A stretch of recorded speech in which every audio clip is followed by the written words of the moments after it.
Um, shall we start?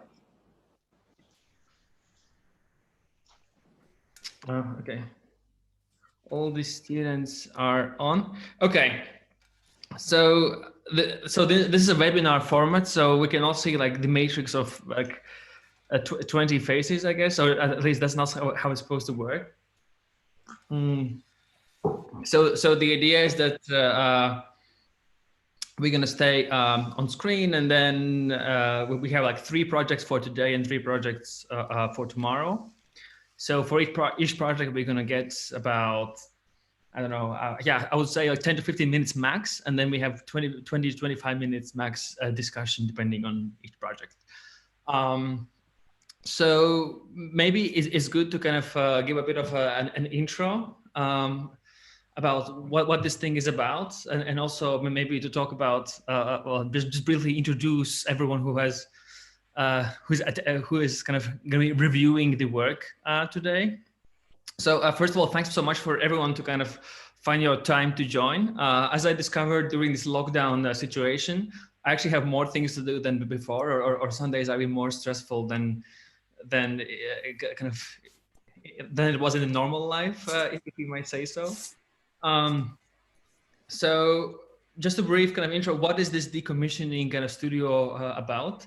So in general, this is going to last undergraduate studio, meaning that this is kind of like the kind of last chance for students to kind of go through the kind of simulated architectural project before going to practice or further education. It's also called Wallenberg Studios, and it's kind of strongly tied to the legacy of Roald Wallenberg. I'm not going to go through the whole story, but in general, what is important to note is that there's a very strong kind of social political agenda to the studio, and in a way, the whole studio, at least the way that I see it, is that it's kind of constantly attempting to see what are the new or other ways of, let's say, applying architectural intelligence to large kind of social political issues. So the overall theme for this year is from the margins, and in short, it's supposed to kind of, I try to kind of deal with the challenge of seeking kind of places of resistance in fringe areas, fringe territories, and also fringe ideas. And in that spirit, we have kind of dealing in our part of this studio with the idea of kind of degrowth and its application to different architectural modes of operation in a way. So we started in January this year, which seems very far away, and the world was very different back then. I guess, need to emphasize that too much. But in a way, the kind of starting premise for the studio was to kind of think that if we find ourselves in the midst of this kind of crisis of climate, crisis of economic disparities, but also crisis of our political imagination in a way, what makes architecture useful today, and for whom it's useful. And more let's say more precisely, the students were tasked with, I think, a very challenging brief. They had to think about architectural project almost in reverse. So instead of, let's say, kind of a blank site and then some kind of gradual articulation of program, form, and so on, students in a way had to kind of survey kind of the ecological and also maybe ideological footprints of fully operational buildings. And then what they had to do is to propose, let's say, an architectural project for decommissioning those buildings. In other words, ways of reducing those buildings to and those projects and those programs to, let's say, less than the sum of their parts.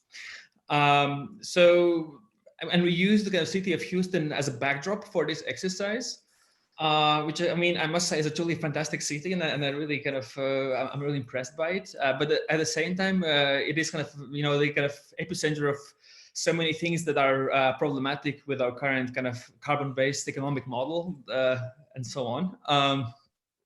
So the first part of the studio really was a lot of kind of reading and collective exploration of the topics of degrowth, carbon form, scenario planning, but also topics such as end of the world. And I must say that back then in January, these ideas felt very speculative, very abstract, if not dubious. And now a few months later, we find ourselves in a situation when all of this has become too real in a way. Back then, alternatives to anything different seemed to be kind of almost non-existent. And currently, it seems that only the kind of impossible things remain possible, or the unthinkable things remain possible. So I think that this was kind of quite an interesting moment for students to do these projects, to play with those ideas. And I feel that this kind of served as an encouragement for students to think big, hopefully, but also in a way to kind of learn how to deal with practical problems, such as kind of losing access to the kind of, let's say, very generous technological infrastructure of Tobman College. So also these 4 months have really kind of, they had to adjust constantly, not just in their thinking, but also in their ways of working. And I must say that despite that, the outcome looks very good.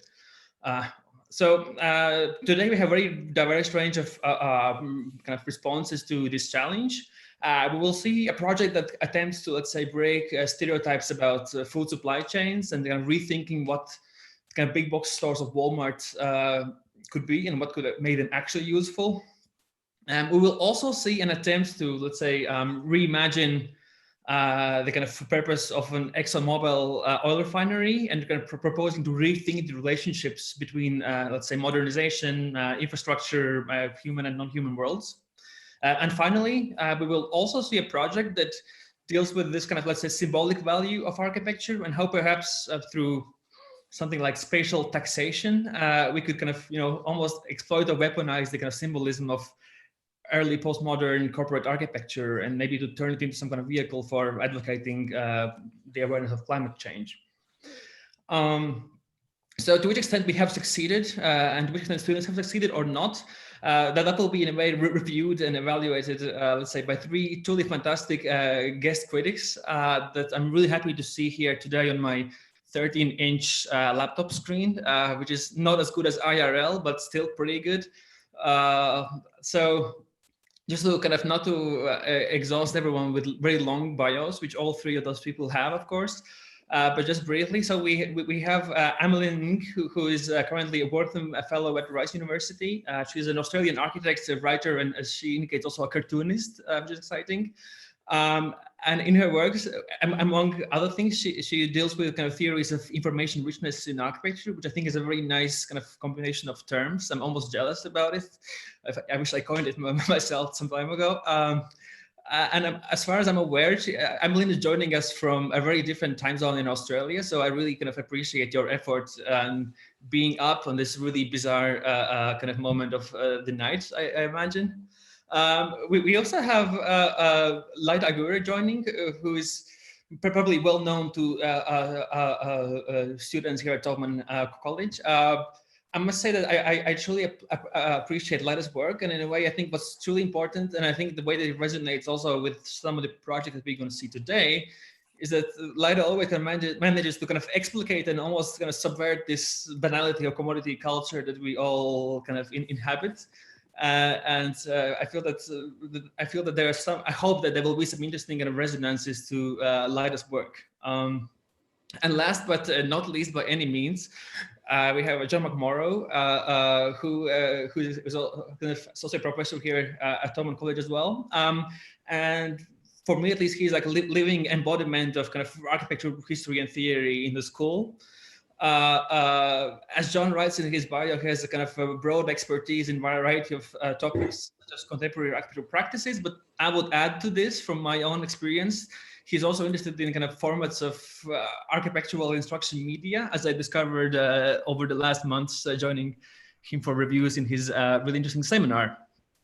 So on that note, I think I'm gonna end up this slightly lengthy intro, but I hope it was at least somewhat useful. So we have 3 projects, and the first project is called Chicken Co-op by Kaya Ramirez, and I'm gonna promote Kaya to panelists. I guess that's how I'm gonna do that. Oh, wow, perfect.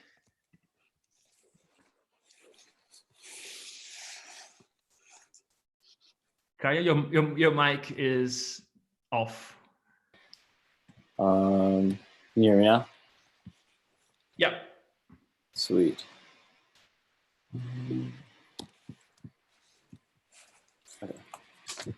Can you guys see me? We can see your screen. Okay, sweet. Perfect.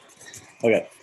So my project is a chicken co-op. Maybe you wanted to appear to everyone since we're not in the same space, just to know that you're not I connected myself on 2 computers, so you could give the other one like camera.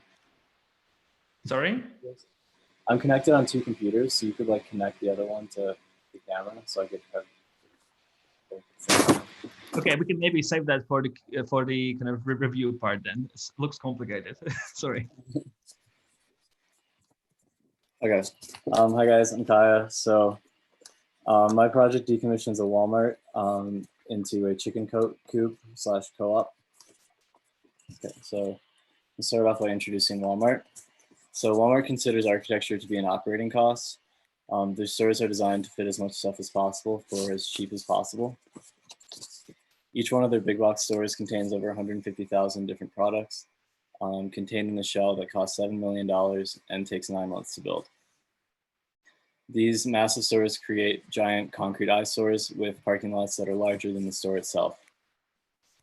They also create an architecture that's extremely efficient at the distribution of these products. Their strict attention to lowering costs causes a number of social effects. It's estimated that Walmart displaced 400,000 US jobs due to their importations. On a local level, each store redistributes about $25 million annually, decreasing local wages by $660,000. These consequences on communities have come to name as the Walmart effect. The Walmart also takes its toll ecologically. Despite idealistic marketing campaigns that promise bringing sustainable goods into low-income communities, Walmart falls very flat in regards to supporting sustainable agriculture. Although grocery makes up about half of their total sales, they rarely source goods locally and instead rely on a select few corporate farms, causing their produce to travel on average 1,500 miles before ending up on a plate. And they support producers that are much less efficient in terms of carbon output. This causes their animal welfare policy to be particularly bad.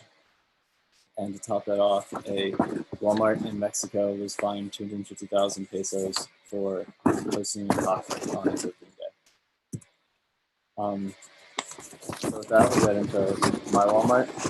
So it's number 4526, located on the north side of Houston. It's a lower income neighborhood, meaning that it's targeted by the Walmart effect.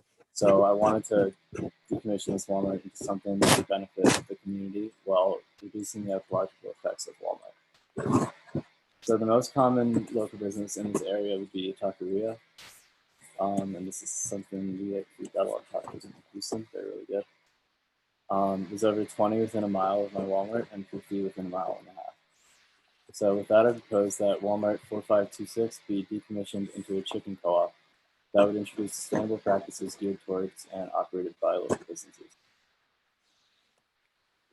So this chicken farm would be unlike one that Walmart sources from, and it also wouldn't be like a typical free-range farm, which only requires 2 square feet of chicken.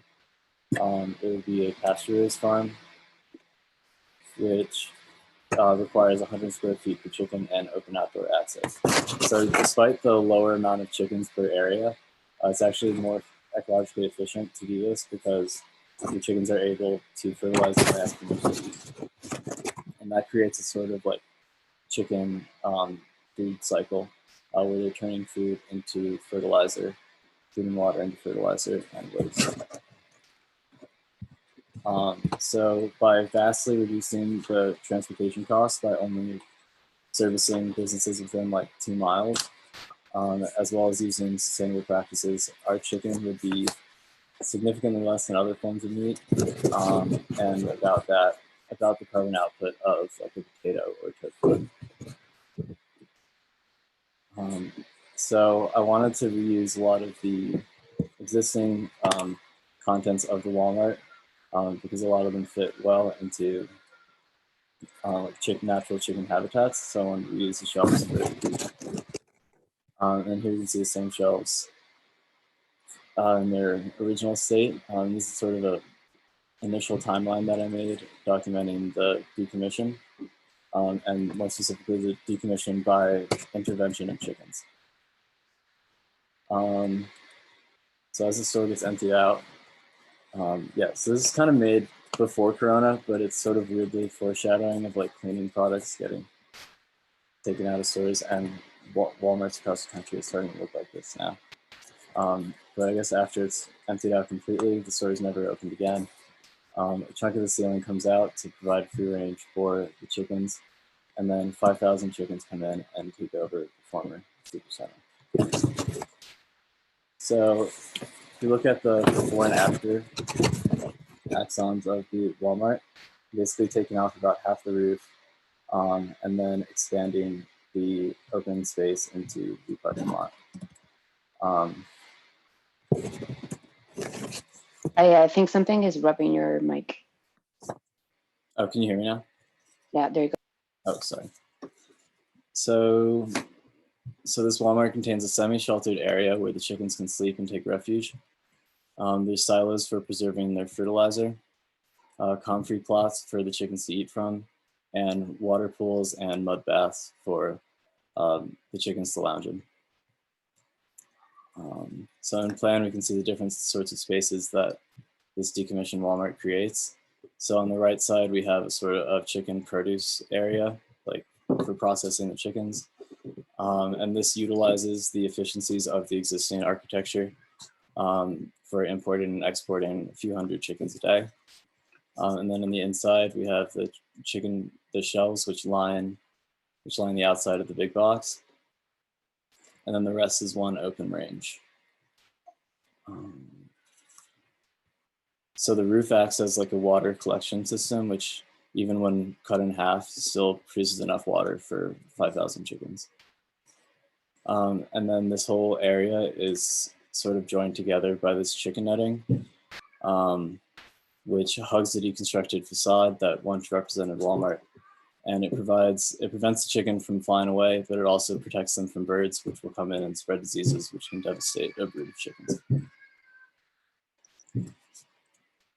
So here you can see how the netting is held in place by a sort of light laminated timber structure, which continues the grid logic of the Walmart.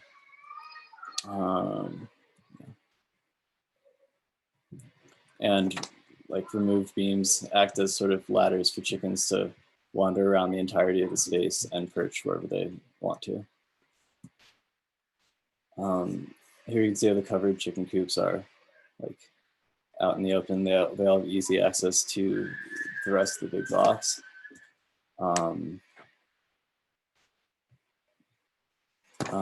Here's some chicken enjoying their comfrey in the outside and taking advantage of the large range that they have. And then I'll end it off with this one chicken relaxing in one of the water pools. I'll let David Hockney enjoying his final days before he's going to be slaughtered.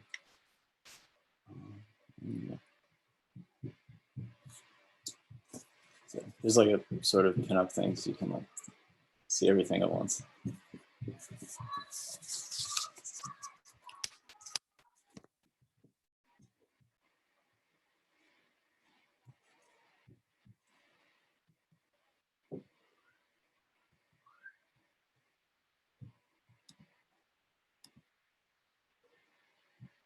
Now we're going to see Kaya, I hope. Yes. Mattis, can you just, maybe you already introduced this already. Yeah. Will each student have a different premise? Yeah, so let's say everyone started with the same, let's say, prompt, but then the premise kind of gradually emerged to different directions depending on the building and their own also research. Right.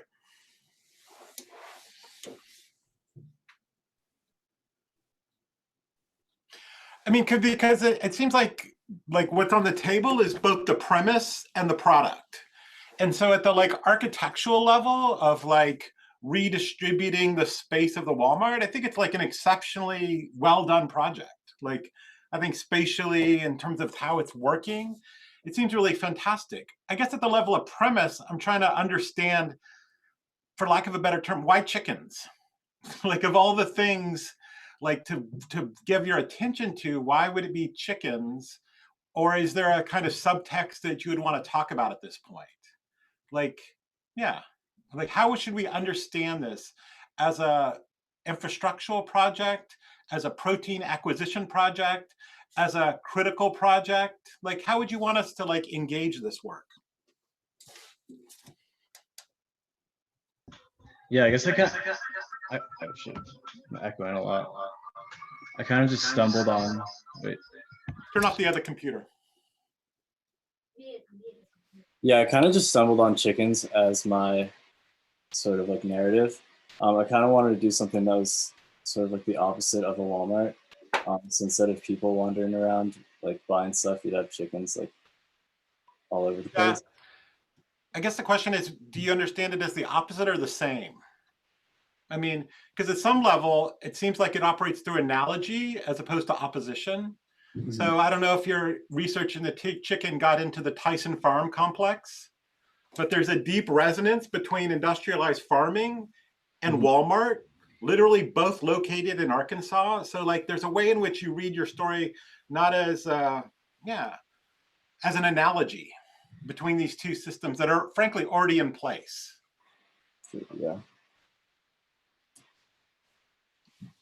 Yeah, I mean, just to jump in on John's comment there, I think what's kind of curious, just having been in Houston for a little bit, is the presence of meat, this kind of centrality of meat as a kind of social kind of bond, or, you know, I don't know if you know about and also livestock. So it's not just kind of meat in its packaged edible form, but kind of the culture of live animals. And so I don't know if you know about the Houston Rodeo, which was obviously shut down because of COVID, but this kind of stadium-esque showing of animals every year, competitions that arise from, you know, kind of like the bringing together of prize livestock and things like that. And then there's also then I'm thinking of the stock exchange, right? Like literally livestock exchange. And so these are all kind of very large, I think, interiors that accommodate not just animals in, you know, and I know you're trying to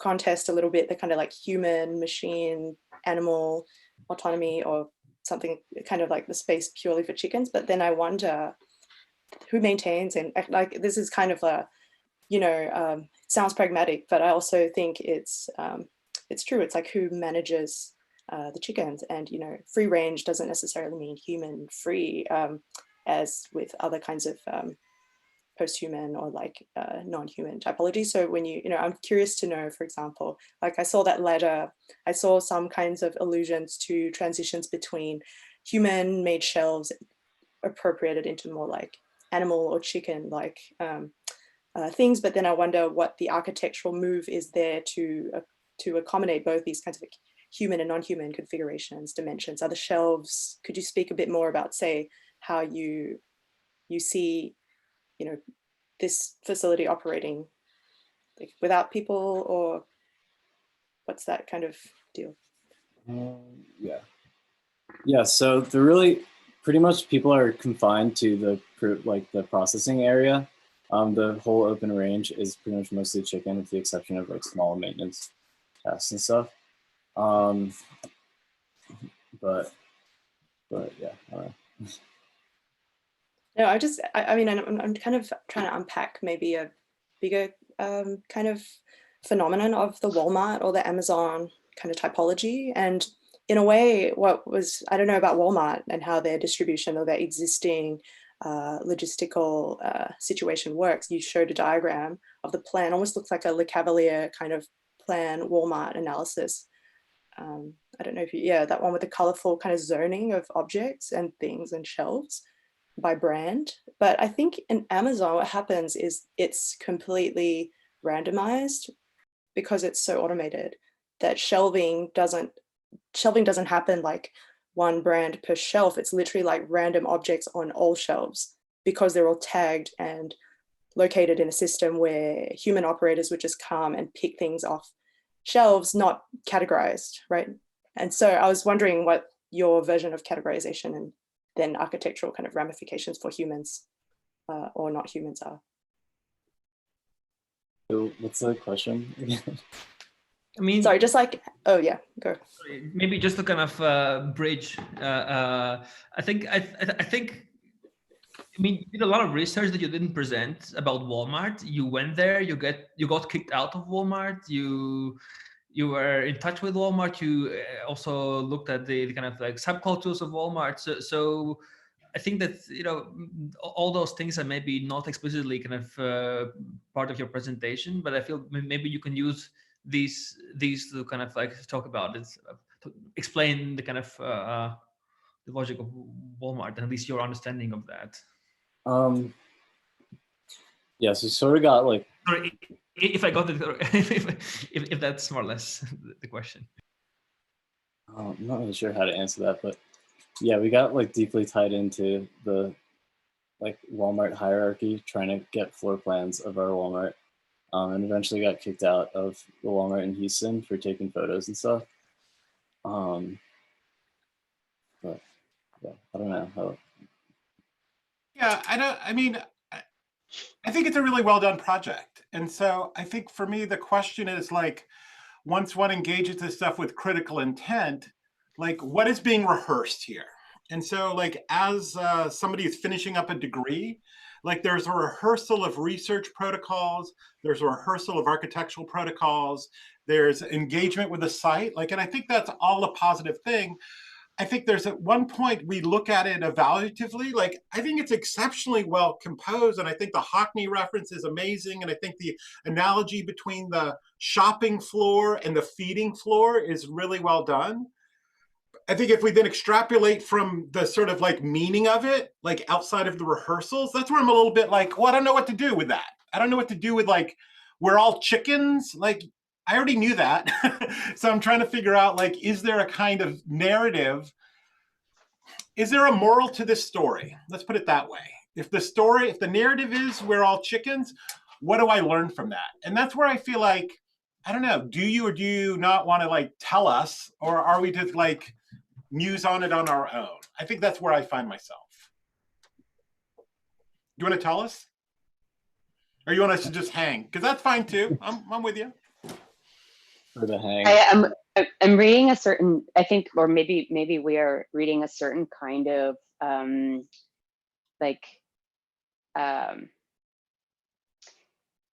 irreverence to the sort of like human component of it, nor the worker, nor the customer, nor like, right, like they're not really present. There's an action that you're making that is totalizing to replace all that is like human driven, both product and the typology of workplace of the Walmart with chickens. Like there's something that you're just like, you're totalizing the replacement. Because if this were in some way, if this were truly about animal welfare practices, or kind of, you know, one of the points that you made about non-local sourcing that happens, even though great percentages of Walmart are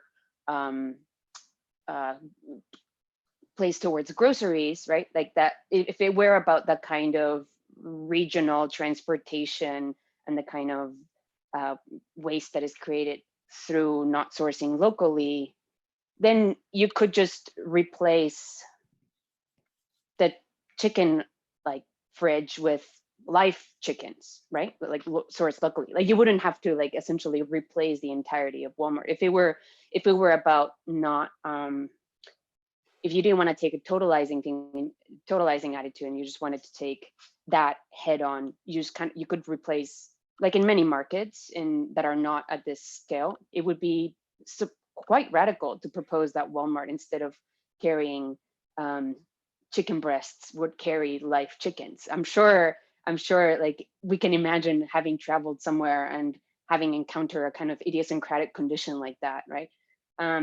That in itself is pretty radical, and that would be a nuanced, or that would be like a tempered action, right, towards Walmart. In yours, it's a totalizing action. So we're kind of reading into that a sort of secondary want from you, a kind of a you know, a replacement of the whole system with either a strong decision from you about chickens, so something that you've like are passionate about, and it happens to be chickens, or a sort of like, you know, attitude of like almost like replacing the human component with this with the chicken, right? Do you know like this kind of replacement of like totally one for the other?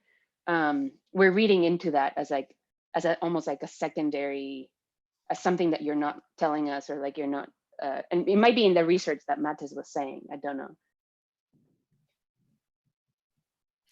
Is there something, do you want, is the action being 100% something to you, or 90%? The action, which action? Like replacing it with all chickens, or?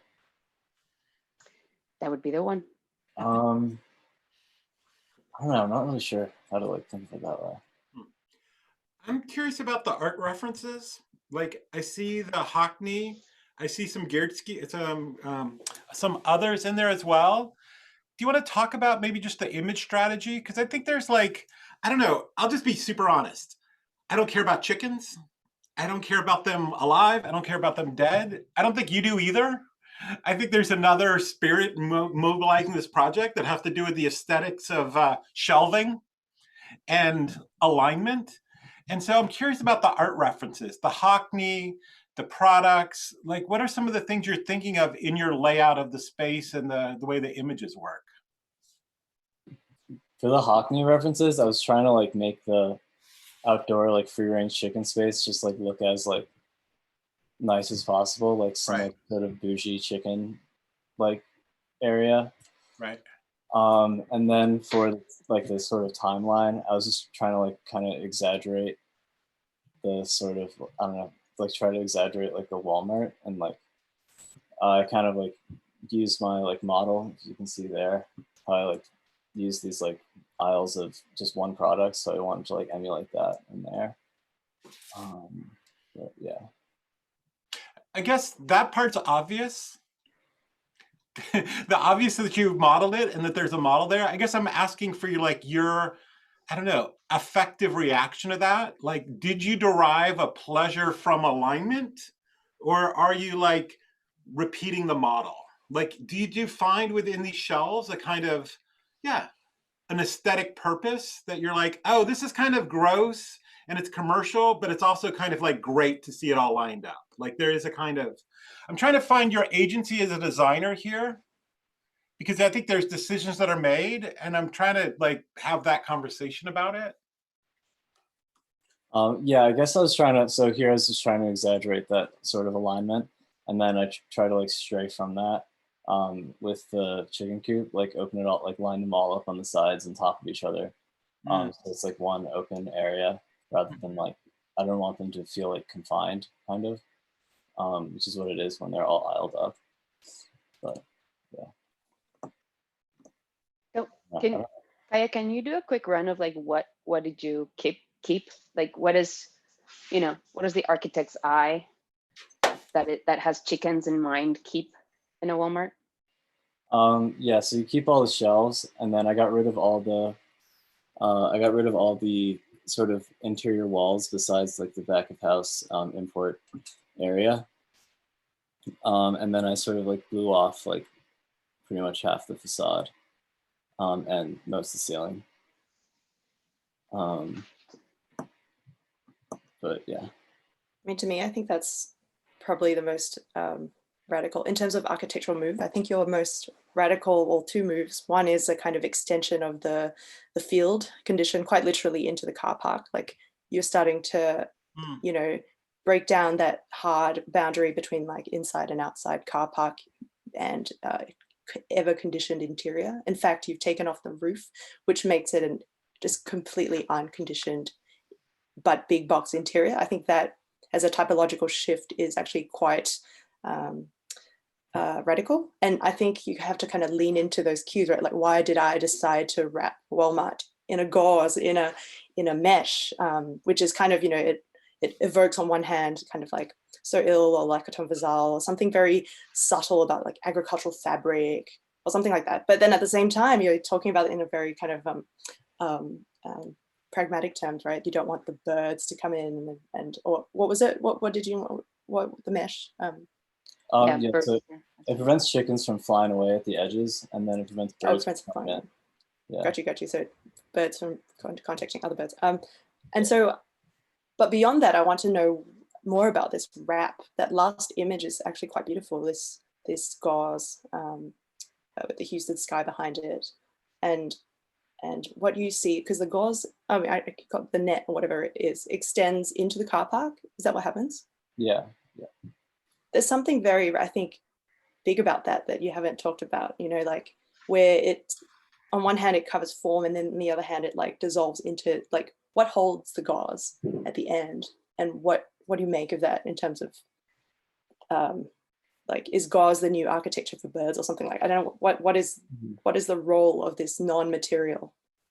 Yeah, well, in addition to like the practical reasons that I said before, it's more like it like sort of ties together the whole like site together, because otherwise you have this sort of weird, this sort of indoor outdoor space and then this completely outdoor space. So I wanted to like bring them together as like one whole area. And then I don't know, I just kind of liked like having it wrap over the like semi facade of the Walmart that like was once there. I don't know. I like, Emlyn, that you're calling it gauze as to like make it even thinner than mesh, right? Like, so there's something about it that it's like the like the least of shelters. Like, because I think that actually it's a particular condition of chickens that they only need a suggestion of a roof. Like, they don't actually need them to like keep them in. Like, as long as there's like something like up above, they just kind of don't, they don't fly away. Like, it's just like a mere almost like symbol of a roofscape, and then they just like don't fly away. I don't know what keeps birds from coming in. That might need a thicker gauze, but I like thinking about this as the sort of smallest, sort of thinnest, gauziest non thing that you can have over what really wants to otherwise be open air. And you just like specifically specified a material that is just like as close to nothing as we can have. I like the word gauze because of that. I must note that we have to move on soon. I just I feel that there are so many unanswered questions, and some of them could have been answered and others not. And but I feel that like everyone has picked up quite a few interesting things that even I kind of slipped by, and I didn't notice them during the last month. So I think that there's a lot to digest for Kaya, I hope. I must also note that I think the idea that chickens don't need the roof, but they only need the suggestion of a roof is something that I need to digest a bit because Don't we all? Yeah, but it's like proxy roof. Yeah. Suggestive roof. Anyway, thanks to Lida, Emily, and John for Kaya. Do you have any kind of maybe last remark or something before we move on? Thank you guys. I have a lot of stuff to think about now. Right. A very nice project. I think really like quite beautiful. Thank you. Great. I hope the chickens appreciate it. Yeah. Right. Okay, great. We're moving on. So the next project is a team project. It's developed by two students, Alison Stam and Jordan Vogt, and both of them are arriving right now to the screen.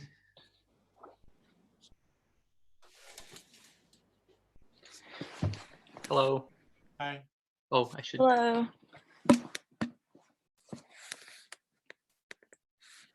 Oh, I don't know if my virtual background's working. No. Okay, well, Working in a different way. maybe I'll forgo that. All right, let me share my screen. So just before we start, I wanted to say that since we're also live streamed to YouTube and there are people who are not in this webinar, if there are any questions, we are monitoring the question box. So if there's something coming from the audience, I'm going to try to relay these questions to the students. All right.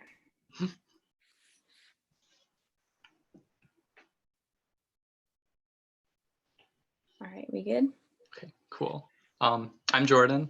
I'm Allison. Our project is called Refined Ecologies, and it's reacting to the oil infrastructure of Houston and Galveston Bay by proposing an experimental nature reserve, kind of for the area's ecologies under threat.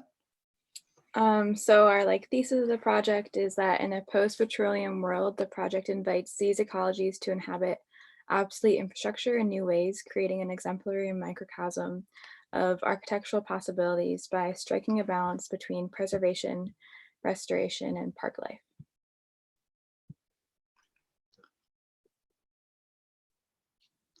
This is the ExxonMobil plant in Baytown, Texas, right outside of Houston. It was founded in 1919 and the Baytown refinery began operations the next year. The site's chemical plant started up in 1940 and is one of the largest ethylene plants in the world. To give you an idea of the scale of this thing, which you can already see, the refinery produces 584,000 barrels of oil a day, and this is roughly 5% of total US oil production. It's the second largest refinery in the United States and the 8th largest in the world. The oil and gas industry, and specifically ExxonMobil, is a prime example of an industry that's sole driver is profit and economic growth, with complete disregard for sustainability in the future. And for this reason, it is necessary to scale down production and consumption in order to protect our environment and avoid exhausting all of our resources. And so our project investigates what these infrastructures could look like in a post-oil world. And so the video you just saw was only showing the ExxonMobil plant, but Houston is home to a large amount of oil and gas industry, and this map highlights all of those industrial zones in the area and helps to give a sense of scale. So what we just panned over was just this area here, and then it's all throughout this ship channel. Just to understand how intertwined this industry is with our everyday lives, these are some common products that derive directly from this refinery itself, from the various oil and petroleum products produced there. You can see fuel from home fueling to various machines, all the way down to common products, even to kind of more medical products like lip balm or hair dye. And also in the current political and economic climate of the pandemic, the future of oil is more uncertain than ever. The demand for oil products is so low that they're running out of places to store it. And this past Monday, the price of oil dropped to the negatives for the first time ever. And the oil industries have had their worst quarter. And so this precarity places our project in a very relevant position as the future of oil is uncertain and alternate possibilities need to be imagined. As well, this presents an opportunity to talk about the environmental consequences of the oil industry. For example, oil spills, which you can see here denoted with little red blotches along mostly the Houston ship channel, denoted with a dotted line. The ship channel supports a lot of the transport of oil in the industry. It endangers local ecologies through activity, both by oil spills. There's over 300 oil spills a year in this Galveston Bay area in general, and you can see some of the larger ones from the past, I think, 50 years here. And also in the area from the refineries, there's numerous explosions, fires, and deadly benzene leaks annually. The ship channel is also dredged nearly 50 feet deep to allow for ships to move through it. And that removes a lot of the seafloor level species. And it has decimated the aquatic populations in the bay and led to a grade C in water quality for the past 5 years. And much of the bay is restricted to fishing and oyster harvesting as the water is toxic due to the industrial activity.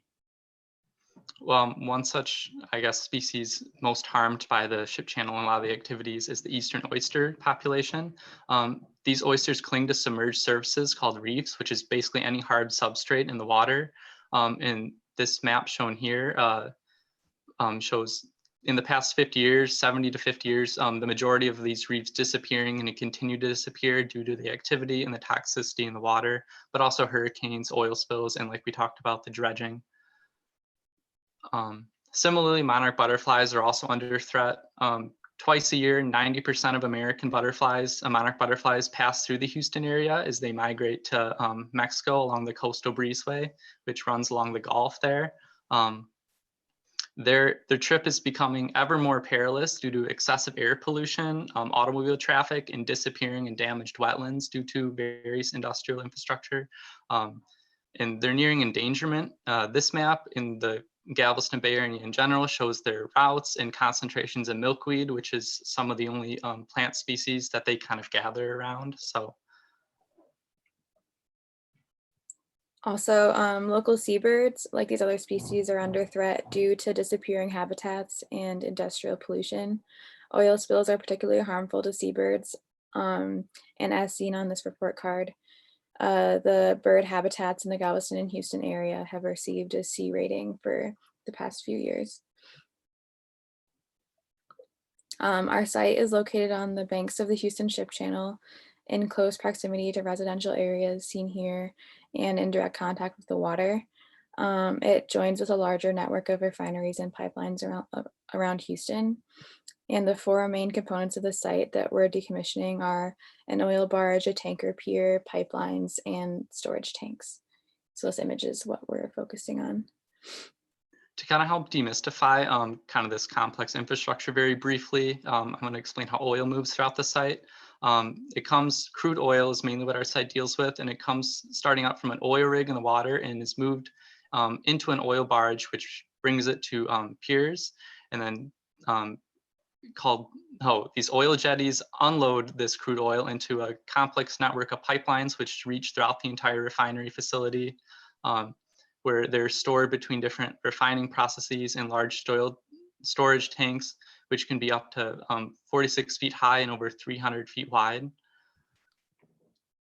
And then this kind of explains current site logistics with the oil supply chain intact and kind of the detrimental harm they give to local ecologies. And then post our decommissioning, which we propose, we kind of cutting off the supply chain and redefining some of these infrastructures into things that could be more inhabited and useful to non-human organisms. So kind of our case for decommissioning and our thesis, which I read at the beginning, but I'll say it again now, is in a post-petroleum world, an experimental nature reserve invites the threatened ecologies of Houston to inhabit obsolete infrastructure in new ways, creating an exemplary microcosm of architectural possibilities by striking a balance between preservation, restoration, and park life. The four main components of the site are undermined by their current processes in favor of ones that benefit ecosystems present on the site. Therefore, the architectural elements and decommissioning techniques in this project seek to serve nature rather than people. And to kind of further drive this home, this is the existing site plan. You can see the four elements: tanks, pipelines, the pier, and the oil barge present. And then after our intervention, they're sort of redefined into a new landscape along with this changing infrastructure, new plant species are introduced, along with restricted public access, which you can see in the form of that boardwalk. So we are introducing a bunch of phytoremediatory and native plants throughout the site, and these plants naturally filter out toxins from the ground, and they support the local wildlife that rely on these plants for food or shelter. So these are some examples of plants that are good for removing toxins and absorbing things from the ground that are there from the oil refining process. And then now we're going to break down our interventions on the different parts of the site. So starting with the tanks on the site are stripped of their metal panel siding, and it is replaced with a mesh that creates the butterfly shelter. The concrete foundation is removed and crushed to allow for a ground condition that supports nature. And the shelter includes ample milkweed plants to support the butterflies and allow for them to flourish in a region where they're struggling. Similarly, the pier is decommissioned. The pier becomes a space for seabirds to nest using crushed concrete from tank decommissioning and other parts of the site to create optimal environment for nesting. This strategy is based on research of similar instances where infrastructure was used to create new habitat for bird nesting. You can see that here with this like crushed gravel condition. The barge is pulled in towards the land and partially sunk underwater. And then when certain parts of the barge are removed, this creates ample surface area for oysters to create reefs. And the oysters are important for maintaining water quality as they filter water particles and help protect the shore. Some more images of that. Similarly, the pipelines networks all over the site. They provide space for Spanish moss and other hanging plant species to overtake the structures and create canopies and habitat spaces for organisms. And this Spanish moss that we're talking about is native and vital to the region, both for bird nesting, but also insect populations and various other things. And then we have this introduced walkway for human access, which is a pathway that intersects different zones of the site, allowing for views of the different industrial infrastructures and decommissioning strategies. And at the same time, it restricts people from interacting directly with nature and with these like existing industrial architectures. And it creates that creates a balance between restoration of nature and preservation of these industrial architectures. And then this subtle architecture for people also manifests itself in the form of various platforms and pavilions, which visitors can watch, or from which visitors can watch local species inhabit changing infrastructures. We describe this project as an exemplary microcosm. This is because we want to understand it as a strategy that can be repeated over the whole ExxonMobil site. And even industrial zones all over the country in the world. So this is what you can see happening here, just a speculation of these ideas repeating themselves and infrastructure becoming something no longer for humans or industry, just these non-human actors. So thank you. Thanks.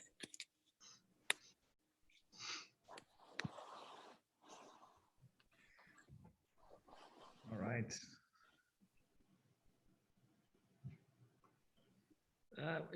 I think John is muted. We need to. It's hard to be both polite, so you can't hear me eating during your review, but then also remember to turn on my mic. So I have a question for Allison and Jordan. It might be actually for Mattis, but I want to try the students first. Yeah. Could you talk to me a little bit about what you think is the difference between decommissioning and say like renovating or adapting or like other terms we might use for like changing something? I think decommissioning comes with certain, I don't know, meaning. And so could you talk to me about how you understand decommissioning in relationship to what you're doing versus other kind of definitions? Sorry, go ahead. I think it's quite literally decommissioning the oil like supply chain that we described. And maybe, I mean, that's very literal. And I also think it's decommissioning all the infrastructure for human use in general, because we kind of understood this as architecture, not for people. So in that sense, that's how I think we approach decommissioning, or at least how I understood it. Yeah, and I think like in the beginning of the semester, some of the readings and things that we were researching, one of them was like about obsolescence and kind of rendering something that's existing now that doesn't necessarily need to be or is harmful in ways, and rendering it obsolete and kind of proposing like a new way of using it in a way that's less harmful, I guess.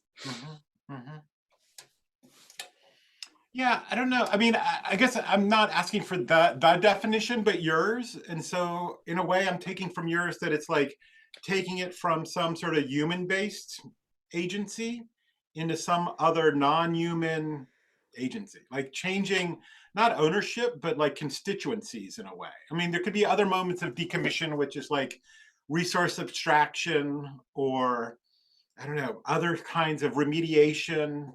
But in your case, it seems much more invested in like changing inhabitation. So no longer oil in service of mankind, but now we'll use these things to promote some kind of like natural system. Yeah. Fair? Yeah. And to kind of take back, like, because these things were like directly harmful to the like organisms that we're trying to help now. So kind of trying to reverse these negative processes in favor of ones that help them now. This is not a mean question, but this is like, what does your agency do in this process that time itself would not do? So things rust, things fall apart, things hit entropic situations, the barge will naturally submerge, things will happen just by dint of time. Where does your work accelerate or change that timeline, do you think? Sorry, can I add a meta comment? Because you kind of didn't ask me the question. I already prepared an answer, but I don't mean to interject too much. I just think it's a very important question that John asked. And I just wanted to say that from reflecting on how we worked, how we discussed work, and we explored, we used decommissioning as a kind of vehicle of different things and just to see how much we can stretch it. But I think that it was difficult, and it is still difficult, and you will see it in other projects as well, that it's difficult to kind of resist this almost de facto kind of compulsion of architects to produce newness, to produce some kind of change.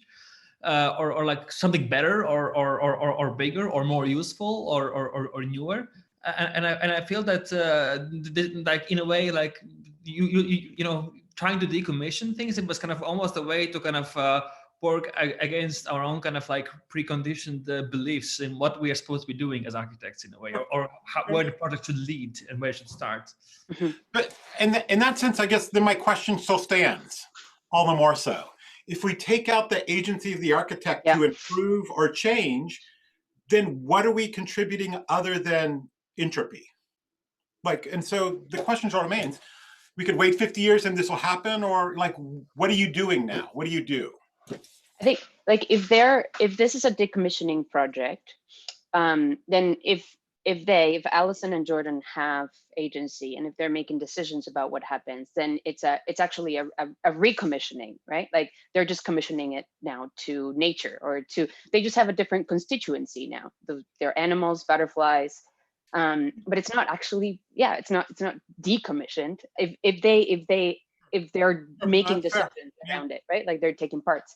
If it is truly decommissioned, then the kind of conversation about entropy comes in. They're just kind of, you know, cutting the supply chain, making the building sort of self-obsolete, like, you know, over time, and they're just documenting a potential future. And your project would become one of documentation of a speculative future rather than one of architectural agency. But you did build a net, right, for the butterflies, and you did choose for the barge to be in a certain location. Like you cut it off and you let it sink, right? Right. So then it's and then in my eyes, you recommissioned the project to the oysters and the butterflies. I mean, maybe my comment would be kind of in between both positions. So I'm kind of reading something that you haven't talked about, and you say non-human. You say this is not designed for humans, designed for the birds, for the oysters and such. But actually, you know, when you have the human access pavilions, right? I think there's something fundamental to be said about allowing people on the site where it was complete. I don't know. You probably gone down the ship channel and the boat. You've probably gone down the back alleys where they're right next to neighborhoods where people are physically not even allowed to look into these sites, let alone go into them, let alone follow the pipes, right? And kind of find yourself at the water's edge, which is purely machine landscape. And so what you're doing is actually not a non-human, anti-human, or whatever it is, but you're kind of putting the human in the position of oil. You're kind of allowing the human to follow the pipeline, to almost become oil in a very kind of, I mean, let's not put too fine a pun on it, but like in a crude way, to kind of, I mean, like, I think there's a lot of, like, what is the aesthetics of oil? And then what is the aesthetics of post-oil? It doesn't mean oil disappears and is invisible. In fact, you're saying it's so visible and it mars the landscape in a way that can never really be the same again, right? You're not returning to some kind of native or bucolic nature. It's very much in the images I'm seeing, and they're not that, this kind of new nature or something. And how humans are engaging with this new nature, how they're becoming oil in order to come out of it into a post-oil future, or like understand if this was a legacy, this was a kind of like imprint on Houston, is to me the project. And decommissioning, I feel like, has like is also related to abandonment, right? And so, but yours is kind of, I think what you're adding beyond abandonment, which is not just like, oh, Exxon did this thing and then they ran out of oil and so they moved to another site and they abandoned these infrastructures, and then 50 years later, they're like this wild landscape. You're doing something very kind of like architecturally, I think, maybe decisive, and maybe it's some, I want to hear about that, those decisions, like how you're letting people onto the site, where you're letting people onto the site. They're a bit elevated, but at the same time, there's this kind of like weird, like breaking of the storage tank, and like, you know, which renders that circular footprint like null, right? There's something very weird about that. You're keeping the circular footprint. So what is that? Yeah. Yeah, I think when we talk about preservation as like a preserve, we think of that not only as like what you might think of a nature preserve, like as preserving these species or ecologies, but also preserving, like we call them industrial artifacts. And I think when human access is given to the site, especially on like a walkway that's very like restricts humans, it's even raised off the ground, like you mentioned, that's I mean, I think, yeah, it's just like limited access, and you're like visitors are, I don't know how to explain this, like they're viewing that, like, I mean, yeah, I guess you're exactly, I mean, you kind of hit it on a tee with the way we were thinking, like people weren't able to access these industrial sites before. I mean, we tried when we were down in Houston, and it's just like preserving industrial artifacts, and then I guess newly preserving reintroduced like ecological species. But I think one of the questions, because I think it's like very considerate project, like to have thought about the processes by which oil is acquired, looking at moments to intervene. I guess I'm just curious about like how one, like every project that's ever been done, somebody gets an idea and then somebody does it. They don't know where the idea exactly came from and they don't know exactly what the effects are. But that said, I think there's an imagination of like, how do you come to make decisions about like where the barge wants to be, or what, like basically questions of navigating intentions. How did you think through that? And then how do you like know when it's the right spot? Like this is the question of like self-evaluation of like, well, I need some netting. So once you get past the functional designation of that butterflies need nets, how do you know where to put it? And how do you know if it's in the right spot? How do you know? Yeah, I mean, just with the tanks specifically, I guess since you just talked about those, we did kind of 3 different things with the tanks that you saw.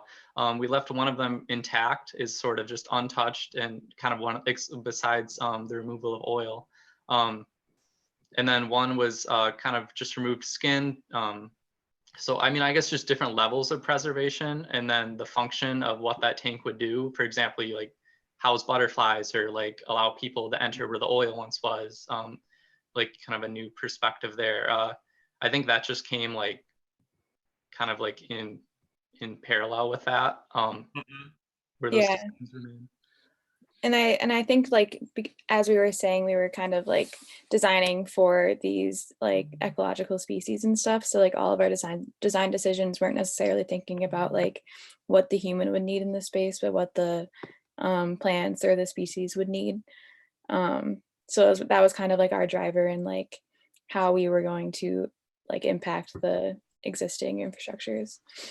But I guess this is the question of like, when you describe in your answer 2 things. One is like, oh, we have the barge and we're going to go through a typologies of dismantling. So we have a kind of palette or variety of dismantling on the site. So we sort of cover the bases that way. And then on the other hand, you have that's for the oysters, so it's not for the people.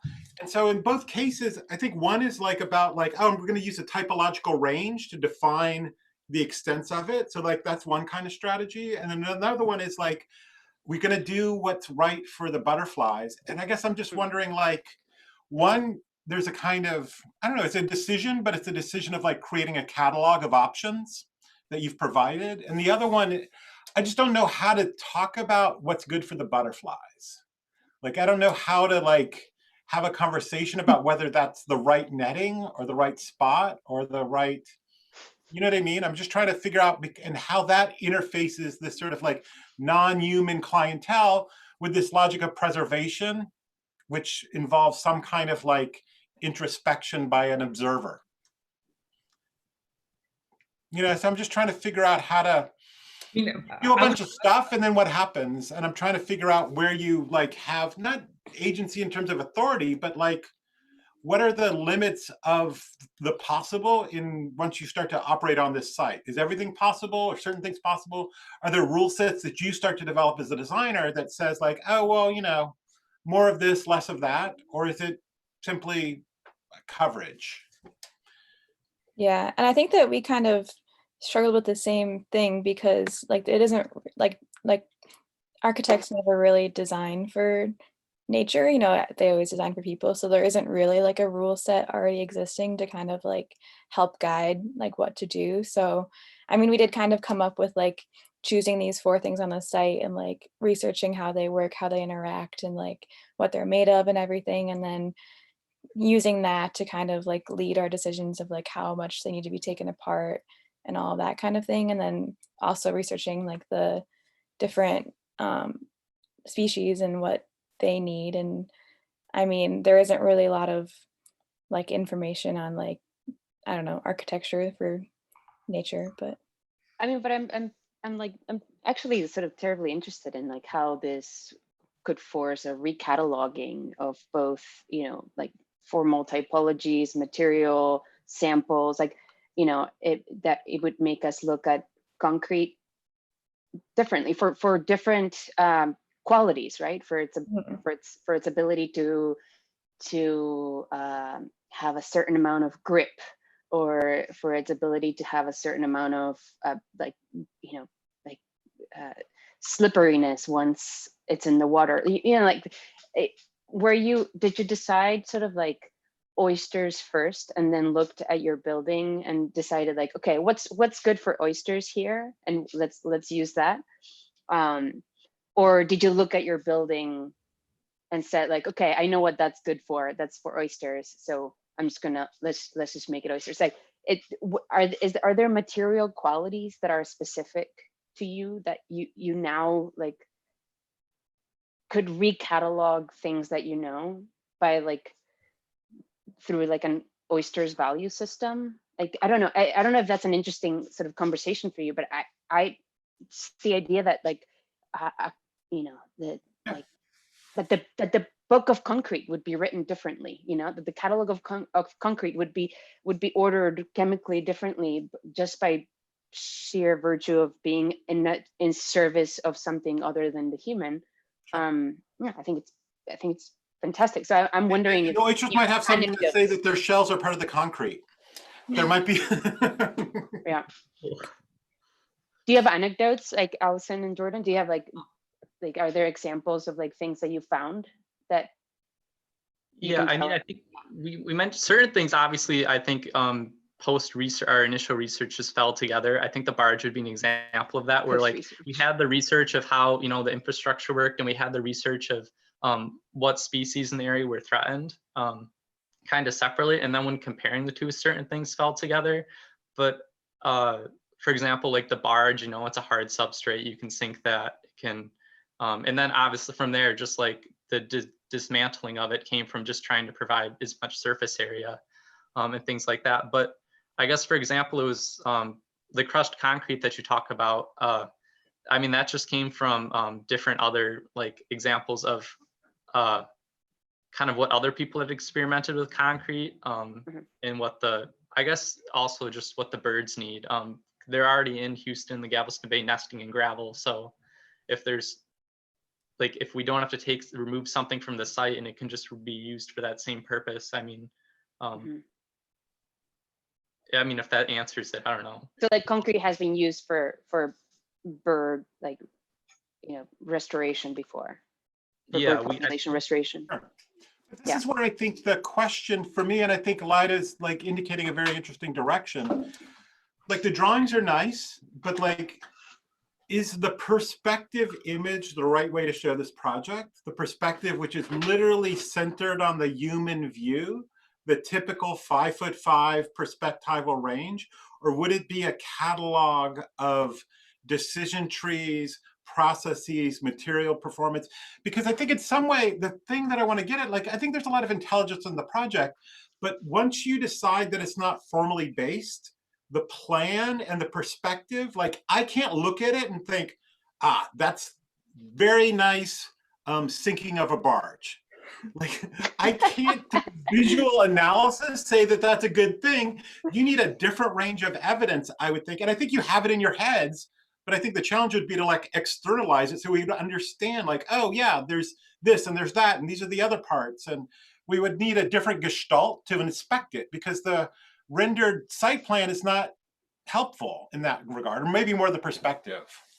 That's a really interesting point. Like if the oyster had an eye, if the, you know, we'd be looking from under the water, we'd be looking up view through something, or, you know, what is that scale actually of vision that humans, that's a kind of post-human representation, right?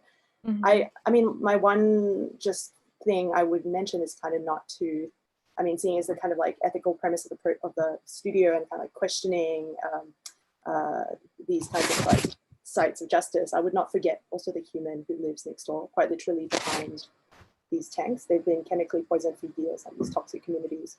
And like what the last thing you probably want as architects to do, and I think this is where architecture has agency, and you have to be more intentional with that in describing or talking about the project and what you're doing between mediating the human neighborhoods that have always been there and this kind of like, last thing you want is it to become like this kind of like gentrified mega park of Exxon like equipment, right? So what is it that you're doing? Is it like now an ecological buffer between, you know, for flooding, toxic flooding, or there's some kind of other bigger question at play, I feel, that is perhaps already there, that you're already somehow designing into it, but not being too explicit. So.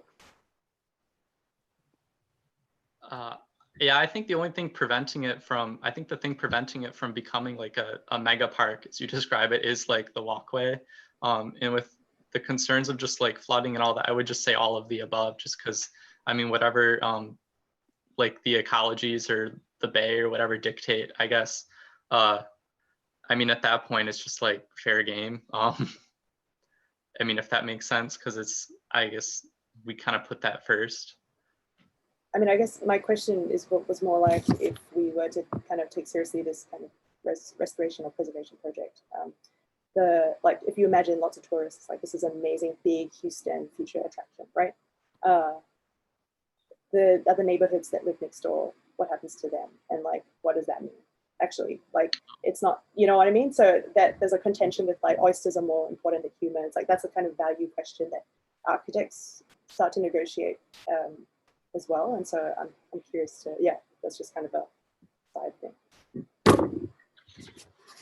Yeah, I would just say that, I mean, I think that there all those things that I mean, you kindly picked up here, is that something that we have been in a way kind of discussing or trying to battle with, because it's not an easy challenge to do. I agree. Yeah, one thing is about, yeah, I mean, how to kind of mediate or understand any kind of human presence, but also in a general level, you know, whenever us humans say that we are doing something for non-humans, it should be immediately suspicious in a way, because how can we really like comprehend that? And even if we can, like, there are all kinds of kind of strange motivations. And then, of course, the next thing is, how do you represent that indeed, right? And I feel that maybe this was another challenge, you know, that we try to kind of break out from, let's say, the kind of more normative architectural kind of process of developing a project, and then even if we think in reverse, or if we think in different scenarios, how do we represent that? And if we try to represent that through like quite usual tools that we have as architects, it's not always kind of working. Sometimes it's working very well, but it may be sometimes missing the point. And I think that in this project, it's kind of really, you know, came out as a really kind of significant challenge. But yeah, no, Alison, Jordan, maybe you have some remarks before we gradually move on to the third project, which is something very different.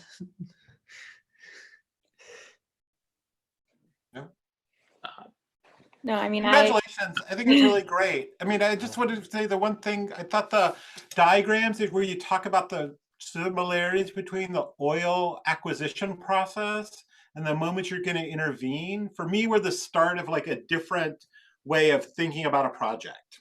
Like if I were to, the drawings are nice, but they're just drawings. But I think the intelligence of how you intervene would be where I would like push this project, or you're thinking if you want to continue in this way, like how can you make manifest decision trees of, and show that kind of intelligence. I thought that was really fantastic.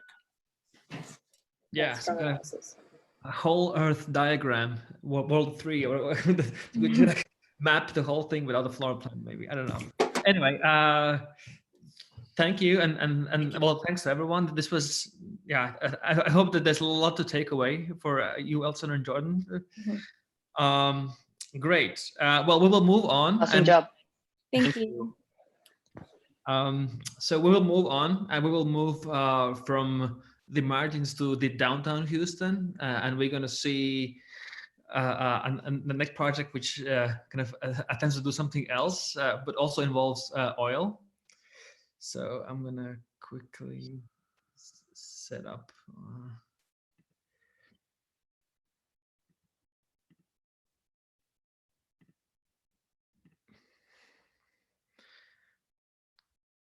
All right. So the next project is by Connor Hogan and Connor Hamilton, and finally they have Great.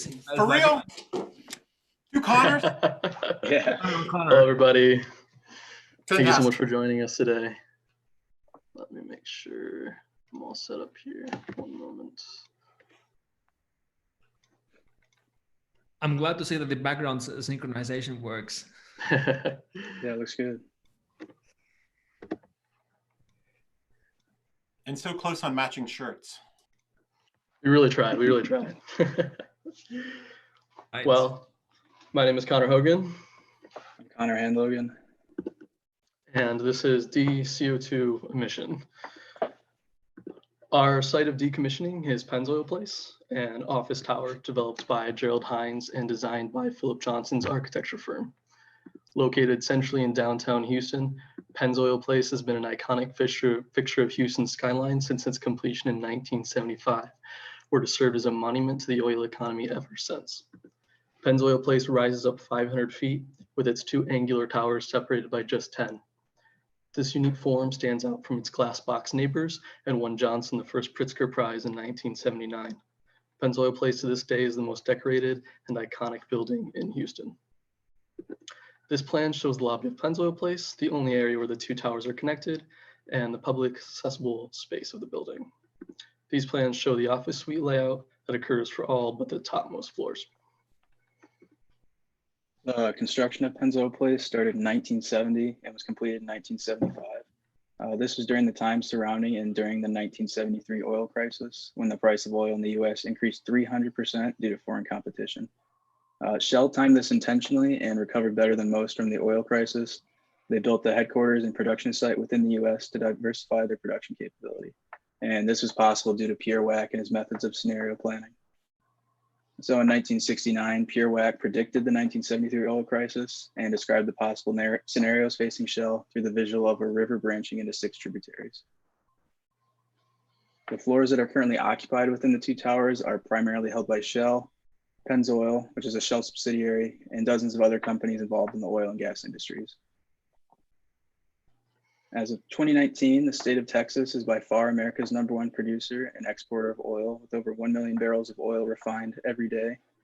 The production and revenue of the companies involved continues to increase despite indications of increasing environmental and societal harm due to reliance on fossil fuels. For some reference, one person exhales 2.3 pounds of CO2 every day. 1 gallon of gasoline results in 19 pounds of CO2.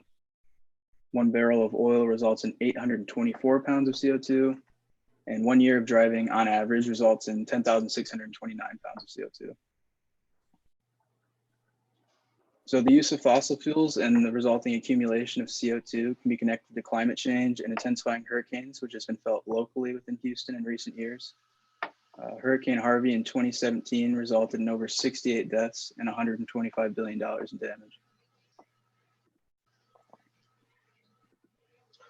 Despite the negative effects of fossil fuels and CO2, we still heavily rely on them to function in everyday life. There are few, if not any, products in the world left that do not require the use of crude or refined oil at some point in their production, delivery, or consumption lifespan.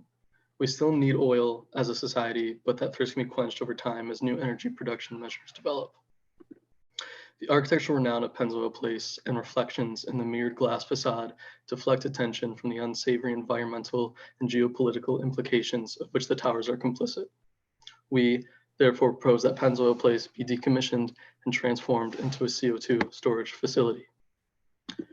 A new production restraint clause will be introduced to the current tenants, invoking spatial taxation based on changes in the US oil production rate. A decrease in US oil production will be required, and non-compliant corporations will be forced to dedicate a relative portion of office space to CO2 storage.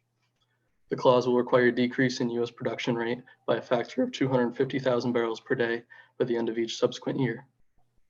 Every 1,000 barrels over the required decrease results in 1,000 pounds of CO2 storage, and every 1,000 barrels over the existing rate of 12.5 million per day results in 10,000 pounds of CO2 storage.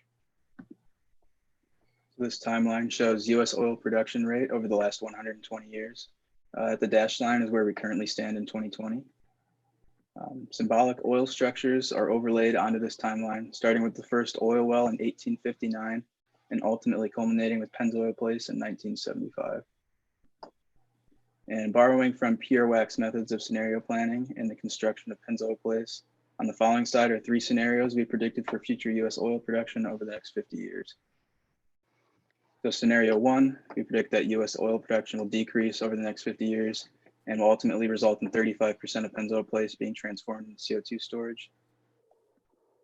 Scenario 2, we predict that US oil production will flatline and 65% of Pennzoil Place will be transformed into storage. And in scenario 3, we predict that US oil production will increase to 15 million barrels per day by 2070 and will result in 100% of Pennzoil Place being converted into CO2 storage. So today, oil companies can actively collect CO2 from the air through this direct air capture system shown. Oil companies will be forced to collect additional CO2. They will then take this pure CO2 and store it within tanks. So we are proposing 2 methods for CO2 storage: large 8,000 gallon liquid CO2 tanks, approximately 21 feet by 8 feet, and smaller size 8 gaseous CO2 tanks, approximately 5 feet by 9 inches. These tanks are held by steel racks that are bolted to the existing structure and can be adjusted vertically to match the requirements of the space. The small tanks will be held in groups of 56 by 3 racks. The tanks will also be covered in skins representative of the company from which the CO2 is the result of, and the large tanks will be held by 4 rack units. As for the capacity, a small tank holds 38.3 pounds of CO2. A full set of small tanks holds 2,144 pounds of CO2. And a single large tank holds 67,763 pounds of CO2. Here we have an isometric view of the office space describing the deployment strategy and order of the tanks within the office space.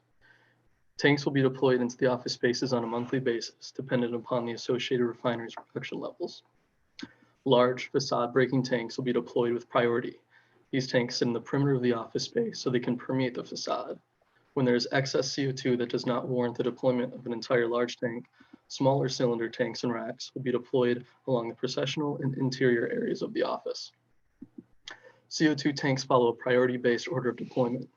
Private executive office suites, which occupy the largest, most secluded rooms of the office. These suites host the highest ranking members of the office and are the first to receive CO2 tanks. Next are the private office spaces occupying the periphery of the plan. The hierarchy moves on to the open office area where the majority of workers reside, but are those without the power to make large decisions within the office.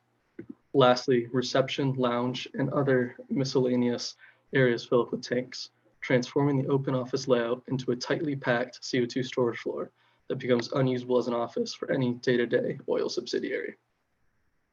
The employees of these offices will be faced with adapting to the intersection of the existing office and the storage tanks. Corporations will ultimately self-cannibalize as corporations battle this production restraint and the spatial tax continues to reduce their functional capacity in the office. The meld between office and CO2 tank will occur in various ways. We built a few perspectives to display that. Here, an overcluttered open layout desk robbed of its room by a large tank butting through the employee's usable space. A conference room accustomed to an abundance of table room and sound deadening walls gets interrupted by a couple racks of small CO2 tanks breaking down their walls and limiting the space and flexibility of the room to something not much better than a cluttered lounge. A pompous executive suite that is used to enjoying immense square footage and amenities to distract from the office day-to-day woes suddenly finds itself compressed between two large CO2 tanks that makes the simple task of just getting behind the desk every day a very difficult one. And he can't even watch golf anymore. Here we have a plan of both towers of Pennzoil Place on the 20th floor. The North Tower has been fully decommissioned and 100% of the space has been dedicated to CO2 storage, whereas the floor in the South Tower is still functioning at full capacity. Ultimately, the CO2 tanks will permeate the mirrored facade of the towers, revealing the physical implications of unrestrained growth and production. This is the result for scenario 1 in the year 2070. Decreasing oil production rates have resulted in 56 million pounds of CO2 storage. In scenario 2, in the year 2070, flatlining oil production rates have resulted in 118 million pounds of CO2 storage. And for scenario 3 in the year 2070, increasing oil production rates have resulted in the maximum 183 million pounds of CO2 storage. So for comparison, the maximum capacity is equivalent to over 9 million gallons of gas, 490,000 barrels of oil, or on average 1 year of driving for 17,000 people. As CO2 tanks begin to be installed and start permeating the reflective facade of Pennzoil Place, the public and the office workers themselves become more and more aware of the overproduction occurring within their city's refineries. At the continuing loss of their own square footage and the positive perception of the public, large oil companies will be heavily incentivized to set production to the contractual limits, or be faced with a fully decommissioned counter symbol to the oil industry that Pennzoil Place would inevitably become. Thank you very much for your time. That's all we have for you. Thanks. Thank you.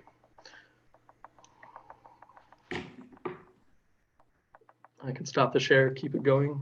I don't know what the... I'll stop it for now, but we can come back if we need to. Alrighty.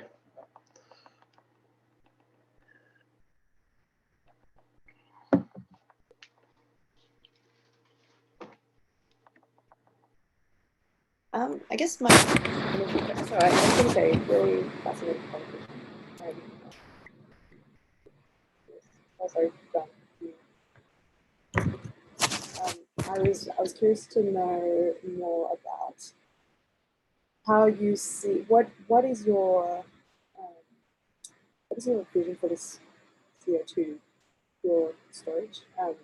Is there are you seeing CO2 as any kind of currency or like a kind of I know what you're trying to do rhetorically, but I wonder, you end on a slide with all these brands on it, and in a way, it's kind of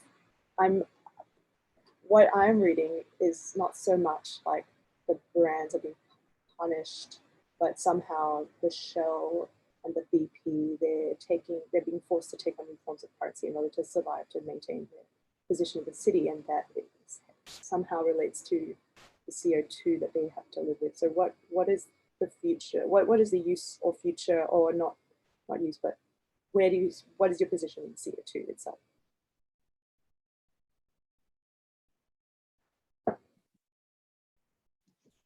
On CO2 itself, you said? Yeah. Okay. I mean, it certainly has. For Connor, by the way. I mean, it certainly has environmental implications. Like we said in the presentation, there's a lot of products that you need oil for. So CO2 production is inevitable as long as we maintain like our current lifestyle. But our point was kind of putting a restraint on production and imposing a maximum, and understanding that we need to like impose maximums to have a good, yeah. And at the same time, doing some good by capturing excess CO2 being emitted by the refineries. So that good also displaces the office space. And in turn, it's just a cyclical effect. So I really appreciate the project, and I appreciate all the projects. And what I really liked about this one is the degree to which you like quantified what you are working with. So I thought that was really great. There's one figure that I would really love to have seen. That is, in that office space, what is the amount of CO2 produced by the entirety of that office scape? Because in the end, the amount of CO2 you sequester into that building is a tiny, I think is a tiny, tiny, tiny, less than 1% of the annual production at any given point. And so it doesn't invalidate the project, but it puts the project, it correctly puts the project not as an amelioration project, because you can only ameliorate a little bit, but as another kind of like representational bureaucratic project, which I think it does super interesting things. Is that fair? Like the amount of oil that's being produced by that building has to be many, many times more than 17,000 cars, I would imagine. There's millions of cars in America.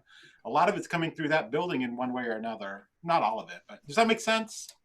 Sure. Yeah. Right. The amount of CO2 storage is ultimately futile. Like Yeah. you can't fit a lot in there. But it's about the towards a different end. Mhm. Yeah, I think that's really interesting how it plays somewhere between quantity and counter branding or counter advertising, right? Where if you were to be a project truly about quantity, you would need a multiplier, right? It would be one tank is a stand-in for this, this much oil, right? Because like just the numbers, like what John said, like it's just like it's a small percentage of the actual thing, what each barrel actually represents. But then without that being a one-to-one relationship, it works within the representational realm, as John was saying, right? Like it works as a kind of, so then the fact that you kept the brands, that you kept the company's logos, like all of that becomes roped into this like kind of counter billboard that the like sort of building becomes. It's like it's both counter and like and billboard somehow though. Like it somehow points to their anyway. But so can you speak a little bit about whether like for yourself, like if you're interested in it as like the numbers are supporting a campaign or a counter campaign, or if like which did you get interested in first, right? Like the hard numbers, or is that just research supporting the other side of the project? Yeah, I think definitely we first started with the idea of it becoming a symbol and representing kind of this anti-thing, and then the numbers came along with it just because out of pure research and kind of backing the logic and proving that it is what it is. If we don't have the numbers, we felt like it was kind of just saying it could be a thing when really there's no proof that it could be a thing. Sure. The numbers are important, but they're not validating. And I don't think they'll ever be validating. I think it's this Pierre guy who's my new hero with the 6 branching streams in the future. But I think like you're dealing with an economic logic, so I think it makes sense to have the numbers. I don't think there's magic numbers, but I think it like helps to make the argument that you understand the quantity of CO2, the quantity of gas. They don't have to correlate, but I think they're part of the mix. I think the other part of the project that's super exciting, and I think you're sort of at level 1 of accomplishment, I think there's other levels, is the sort of strategy of where the tanks go in the building. I think on the exterior thing, I think that's very nice, but starting to think about like, they go in the boss's office first and then the other offices. I think that's interesting to start to think about. I think that's a kind of like typological solution, but I think it'd also just be interesting to sort of like the images, like the image of the tank in the conference room, which basically just blows it out. I just think there might be another kind of more subtle strategy of like, I don't know, both accommodating and forcing new behaviors as opposed to just like going over and around it. You know what I mean? Like somehow, somewhere between interior planning and tank storage, there's actually a new, I don't know, allowable scape. I don't know. I just think it'd be interesting. like right now, it's a kind of categorical solution. It would be interesting to design the placement of it in the conference room such that like they can both like have to move around it and maybe sit on it, or I don't know, other kinds of things that might happen. Yeah, sorry, I'm an architect. I still think about people, even these awful oil people.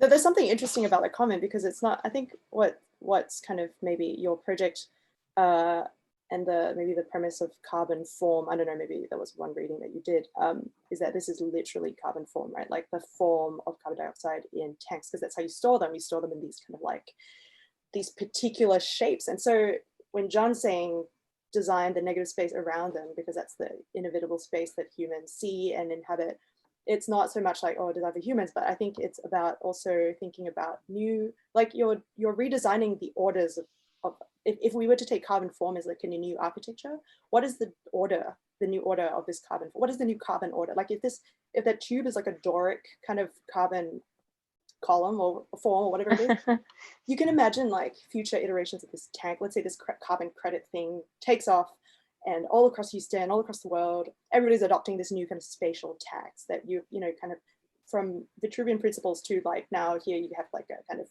taxation model of order. And so what future types of tanks, you know, we get a Corinthian kind of like super specced out tank because like Exxon's got more money than Shell now or something like that. So they get some cool like they get some cool Porsche in their office because, or there's some crazy logic there to like the storage of gas that I think warrants some kind of architectural recognition. I think that's totally valid in the evolution of these tanks as both an architectural feature, like John was talking about, and then how they're represented and kind of become bragging rights between companies would be really interesting. The kind of way that companies will start to deal with the tanks is something we tried to get into, but we couldn't really get quite there. But starting to cover up the tanks in ways, show them off in ways and things like that, that maybe not would be aligned with our intentions originally. Yeah. No, I mean, do you know the work of low tech? Do you guys ever look at that? Those people, they're the ones who've like made a whole career out of repurposing shipping containers. So like a lot of people do shipping containers, they cut them in interesting ways. They put them together in interesting ways. They've like limited their palette to this one thing. And I just wonder, like, as an extension of the project, I think you have a really nice project that like makes a point, like as a kind of one-liner. Oil bad, tanks bad, make it bad. Like it's very clear in that, but I think there's also another extended version where you like do things with the tanks or I don't know, manipulate their forms or do other things, not to make it like nice for the oil people, but like change the nature of their discomfort to more calibrated forms. Like if you're taking the cynicism of postmodernism to its next degree, like Johnson is a symbol, right, of like literally a symbol of a symbol. And so what is this, what is carbon postmodernism, right?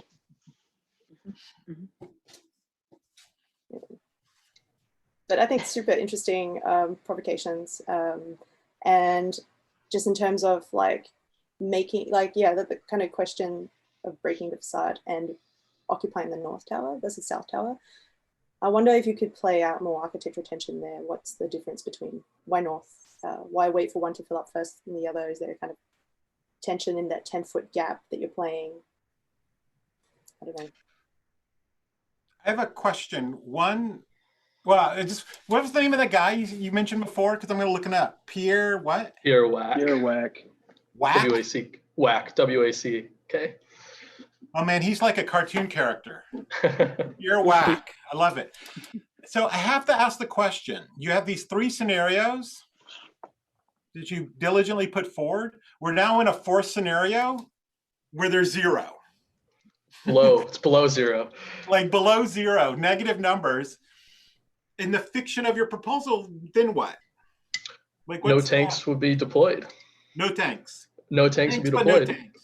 Yeah, because they're not overproducing by our standards. Assuming they stop producing, I mean, they're in a state of production still. The second they stop producing because it's worth nothing now, no tanks would be going along with that. I mean, they wouldn't. Yeah, and that's. And then the current tenants also have no business that are involved with the oil companies in the first place. So either way, the building is decommissioned. So. That's good. Sure. So nobody comes to like install window panes back. Well, the tanks would never be removed. That's the idea of it. They stay there. Yeah, they stay there. Can you talk a little bit about the window pane removal? Because in the big elevation, it looked like they were behind the glass, but then when you get closer in, you remove the glass. I guess I'm just curious about like, that's kind of what I mean about like, what's the detail of removing the glass and shoving a circle through a rectangle? Like, I don't know, like, I think there is a kind of like another level of this project that'd be quite interesting to work out, like how that all worked in a kind of technical way. Do you need to take the glass off? Mhm. Does it need a different kind of interface? Would there be a new glazing detail? I don't know. Yeah, like also what happens to the glass? What happens when you put like 10 million tanks in one location? Yeah, it seems to kind of partially tap into this like gimmick that buildings are doing, of sort of like sending messages by way of like which lights they keep on and which lights they turn off, in like a multi-story thing, which is like there's a certain kind of level of offense to that as a as a surface. I mean, I guess like the recent uses of it to like give a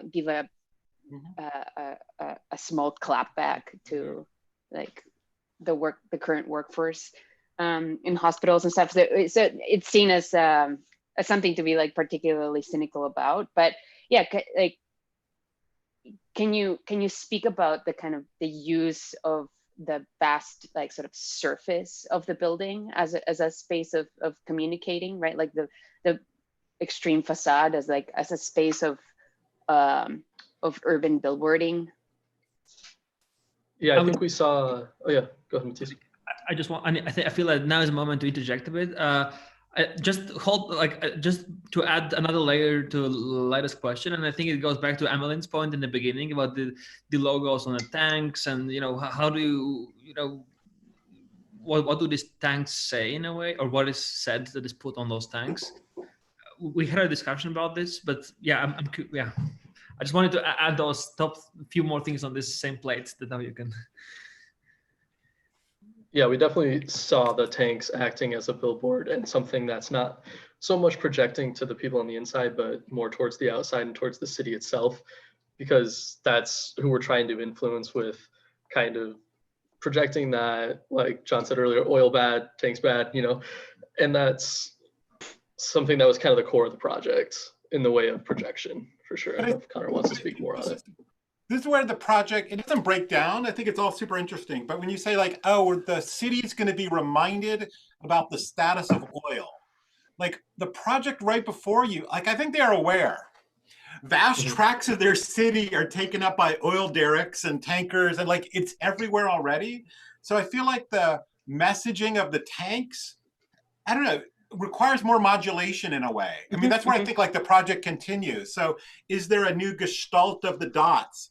Does it form a message, which I think Light is bringing up critically, but like, what is the, and you have this sort of categorical answer where the large tanks are on the perimeter, but it might be that like, there's a strategy where like, oh, big tanks and small tanks come together on the exterior to allow for a different kind of like pixelized image or font recognition or another kind of thing. I just sort of think like to continue the logic of tank placement, could be about interior relationships, but also like, what is that new facade? What is its legibility? Yeah. Like the Pennzoil building was all about a new silhouette.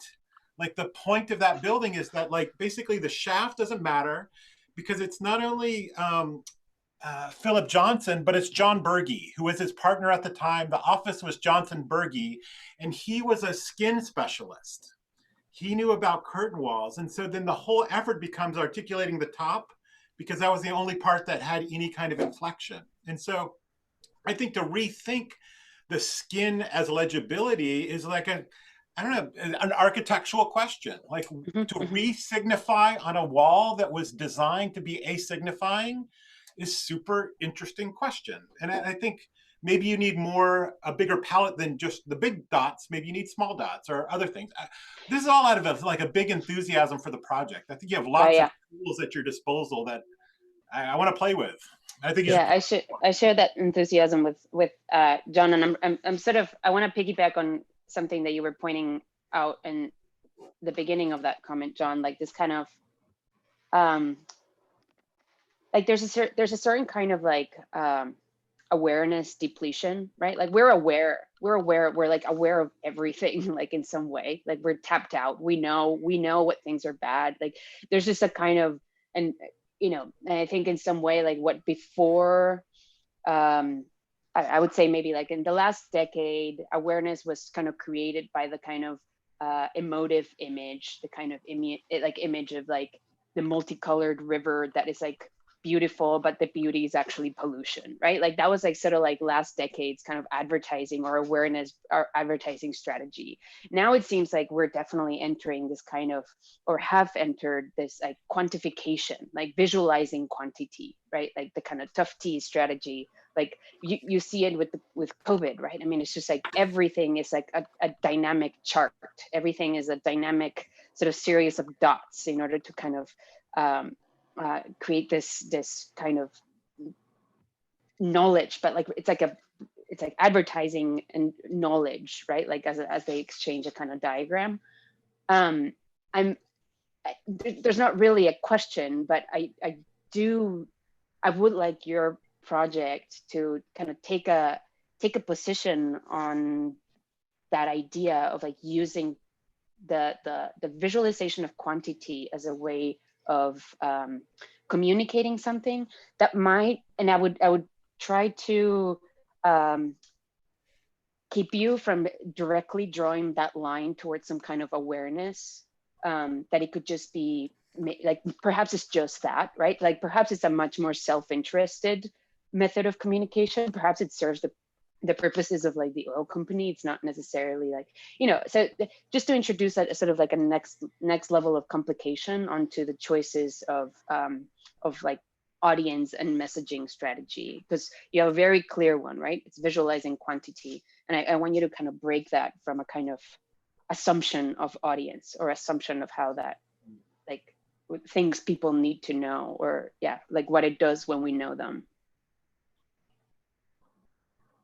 Yeah, I think that, I mean, the final comment I might add to that is kind of thinking quantity, what stops oil magnates from putting these tanks offsite. Like after all, offsite is the primary precondition for oil, right? It's like they're not here, over there. And so not in my backyard. So now you're placing it in the backyard or on the front yard or whatever it is. What is a relationship to the offsite quantity now that you're talking about storage, capture, volume? And then the kind of question of the logo, if, it's kind of like, I'm trying to read the cynicism of like where you become, where you're going with it. Like, I think maybe the bigger meta question is, are you decommissioning logos, or logoism as we know it, and what happens afterwards? How serious is that stake for you?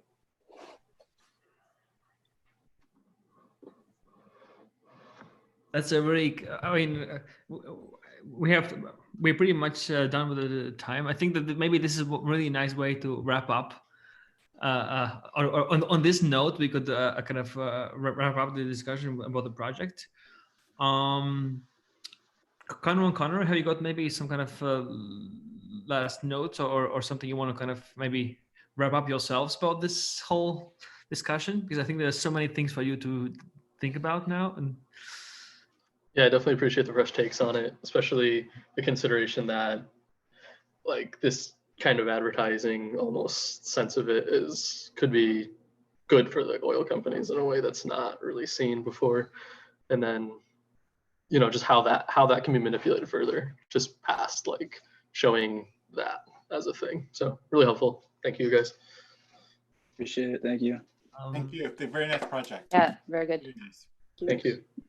Maybe before we kind of end this overall session, of course, I'm massively kind of grateful for everyone's effort. Thank you, students. You kind of figured this out. This was really not an easy brief. In a way, it was like absurd brief, but I'm glad to see that everyone figured out the way to kind of address it.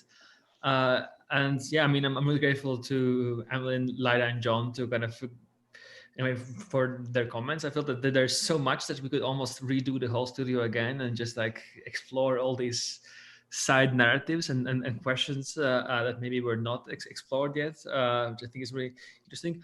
I mean, since I'm also kind of this kind of studio is something that I've done for the first time. I'm also curious. Maybe is there some kind of meta commentary from John Lyda and Emmeline that maybe about the whole studio, and also maybe for the students that as a kind of final takeaway that you could share?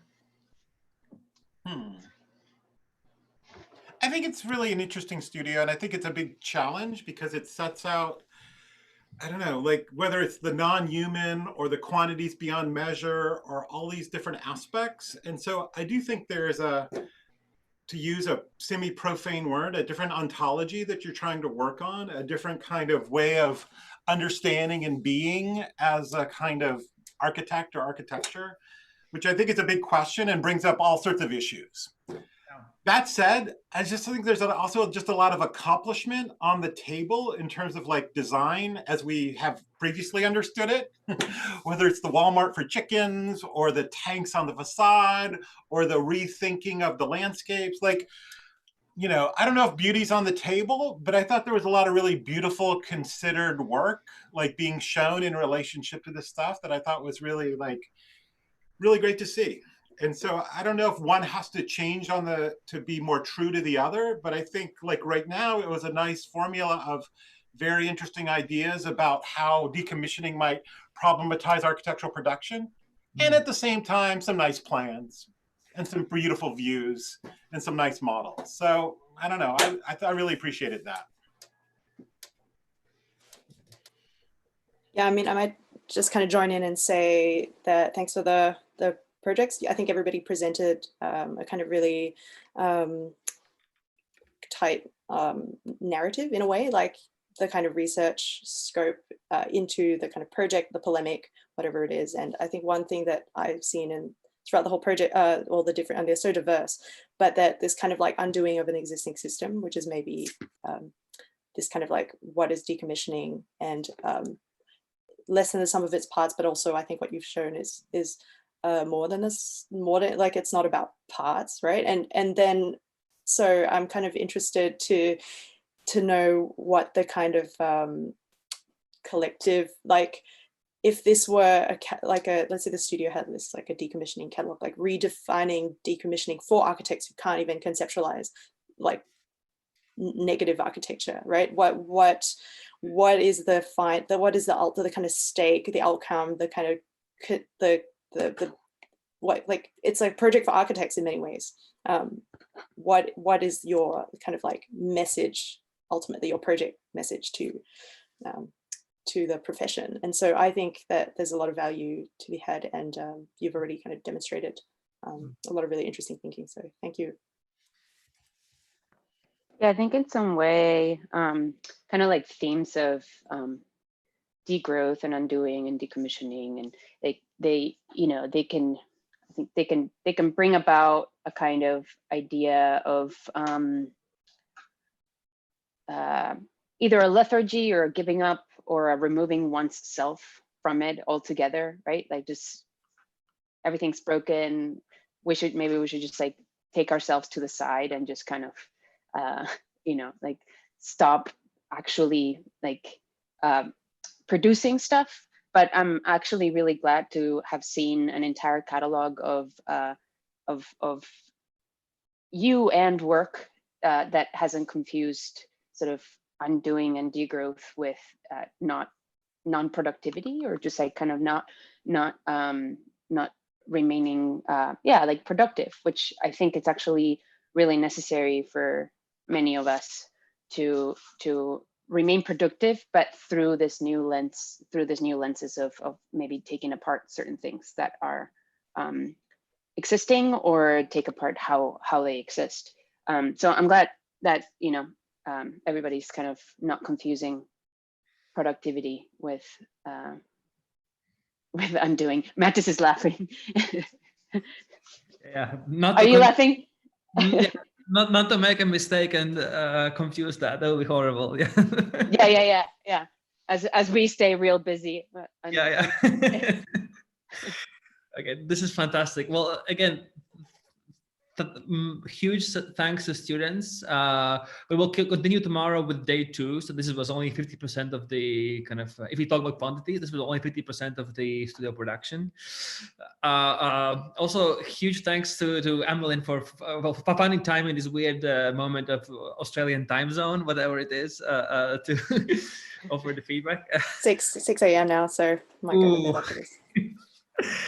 Yeah, it's Yeah, that's a big one. Mattis, you gotta send Emmeline some time. For me, it's only 11 p.m. So it's much